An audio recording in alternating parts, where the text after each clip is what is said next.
Alright, well, in this video, we are going to analyze everything that has happened, both locally and in the country, over the last few days, and we're going to do so really quickly. So, first of all, the main story is the ban of TikTok just to unban it, which is done deliberately to cause a panic scare. Now, I think that if TikTok and can work out a deal where they're not sending our information to the Chinese government, it could be allowed to stay.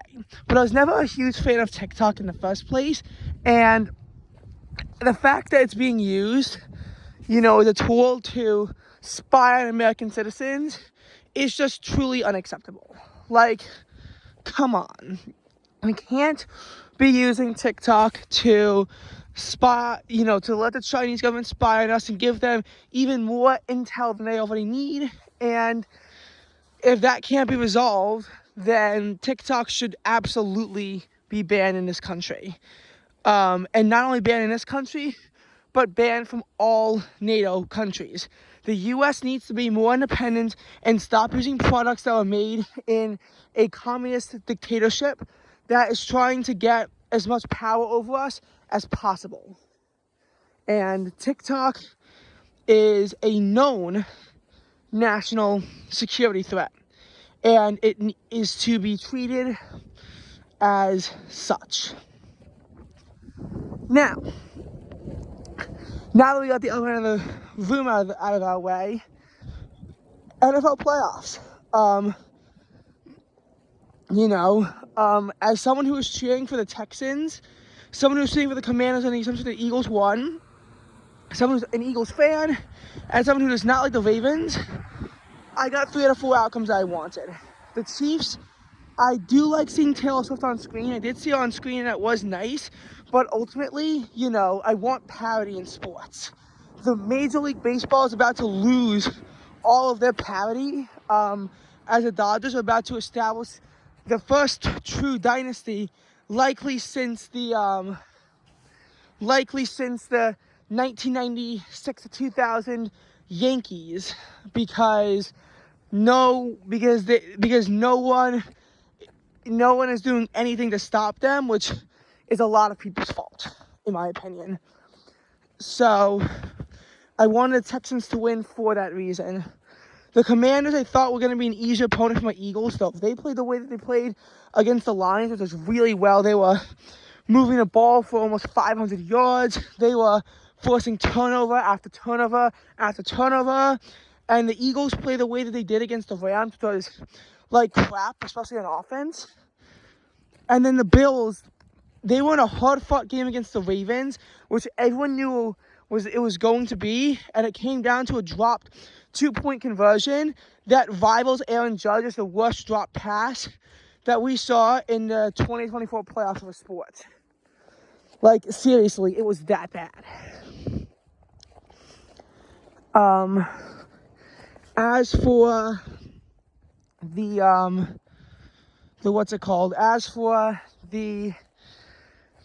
result of the games, Bills, Chiefs. The Chiefs played better than Texans against the Bills did against the Ravens, but I still think that the Bills can win this game. Eagles, Commanders. Eagles got to play a lot better. Because here's the thing, with the way they played, with the way that the Bills played against the Ravens, they can get to the quarterback and they can force turnovers. Mahomes has not turned the ball over since November, but that could very easily change against this very formidable Bills defense if they can force turnovers.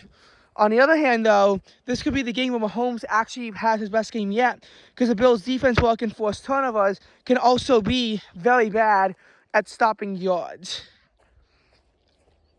As for the Eagles-Commanders game, Commanders' defense has proven it can enforce turnovers. Hurts hasn't had a turnover since November. However, they can force one, and he's gotten very close. And technically, I think safety should be counted as turnovers because they're actually worse than turnovers because they also directly give the other team 2 points in the process. And Jalen Hurts gets sacked a lot, and he got strip sacked too. The Eagles was very lucky and were able to recover the fumble. But if they can't recover the fumble, then that ball game is completely different. And who knows, the Eagles very well might lose that game if they can't fall on top of the football. Now, as for the Commanders, they've proven they can run all over teams. The Eagles have proven that they're not exactly good at stopping the run. They need to be able to force turnovers on the Commanders, and they're smart with the football too. So that's not as easily done as one might think. I think that the Eagles can win because I think they are the more talented team, but they need to execute a lot better. As for Bills Chiefs, again, I think that the Bills can also win. And if that happens, that would set up a very interesting Super Bowl because the Bills have not faced the Eagles yet. They're the only NFC East team that the Bills haven't faced. If the Eagles beat the Bills in the Super Bowl, the Bills would have lost to every single NFC East team, seeing as they already lost to the Giants, Commanders, and Cowboys in the Super Bowl. All right. Now, as for the snow that you've been seeing this whole time, this snowstorm was a huge bust. A widespread 5 inches was projected, with 3 inches being on a low-end amount, and most of New York City couldn't get to that. I personally measured 3.2 inches. I measured 3 inches at 10:30 p.m., and I got a few more tenths of an inch to get up to 3.2. And there were a lot of reasons to why. Initial snow melting, which couldn't be counted in the accumulation. Snow melt that occurred during the storm. It took a while for it to freeze. Heaviest snowfall rates occurring when, still above freezing. And more importantly, and the more underrated aspect of this, we were predicted to get around a half inch of precipitation. Instead, we only got a quarter inch of precipitation. This period of drought and dry weather that's been plaguing our region since the end of August, so for 5 months, has yet again delivered another underperformer. And this is not good for our developing drought, which already exists and was waning, but now it's probably about to grow again. So precipitation totals were low, snowfall totals were low, the ratios were actually decent, but it's again another one of those really frustrating storms.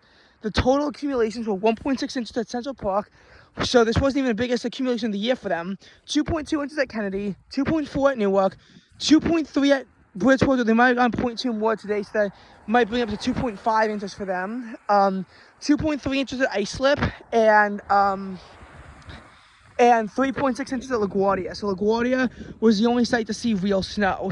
This means Central Park is now at 5.8 inches of snow. So they still should do better than they did last winter as these small events continue to pile up. But damn, it says every time they forecast there's a chance of a big storm, it always underperforms. And you can really count that like clockwork. I've heard parts of Central Park and other areas got 2.5 inches. So I am a little curious as to how the NWS measures if they keep getting 1.6. But there might be reasons as to why they got 1.6 and everywhere else got more, because the snow is melting despite above freezing temperatures.